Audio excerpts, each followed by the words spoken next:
ایک مرتبہ آپ صلی اللہ علیہ وسلم کسی قبیلے کی صلح کرانے کے لیے تشریف لے گئے۔ آپ نے جاتے ہوئے فرمایا اگر مجھے دیر ہو جائے تو عصر کی نماز پڑھا دینا۔ عصر کی نماز کا وقت ہو گیا۔ سیدنا بلال حبشی رضی اللہ تعالی عنہ نے اقامت کہی۔ حضرت ابو بکر صدیق رضی اللہ تعالی عنہ مصلی نبی پہ کھڑے ہو گئے، نماز شروع کر دی۔ اتنے میں آپ صلی اللہ علیہ وسلم تشریف لائے۔ صحابہ کرام نے ہاتھوں پہ ہاتھ مارنا شروع کر دیے۔ یہ اطلاع تھی کہ حضور آ چکے ہیں۔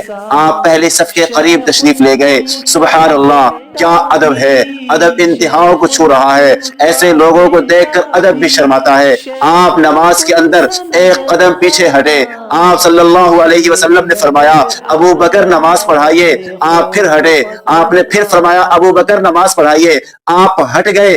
آپ نے پھر فرمایا ابو بکر نماز پڑھائیے۔ ابو بکر آگے نہ بڑھے۔ آپ صلی اللہ علیہ وسلم آگے بڑھ گئے، نماز پڑھا دی۔ نماز ختم ہو گئی۔ آپ نے فرمایا ابو بکر میں نے 3 بار کہا نماز پڑھائیے، کیوں نہیں پڑھائی؟ سبحان اللہ، آپ زر سے لکھنے کی قابل جملہ فرمایا۔ سیدنا صدیق اکبر رضی اللہ تعالی عنہ فرمانے لگے حضور آپ کی موجودگی میں ابو قحافہ کا بیٹا آپ کی امامت کرے، ایسی جرت ابو قحافہ کے بیٹے کو نہیں ہے۔ وہ خلیفہ بلا فصل، انہی کا یوم وفات ہے 22 جمادی الاخری کو۔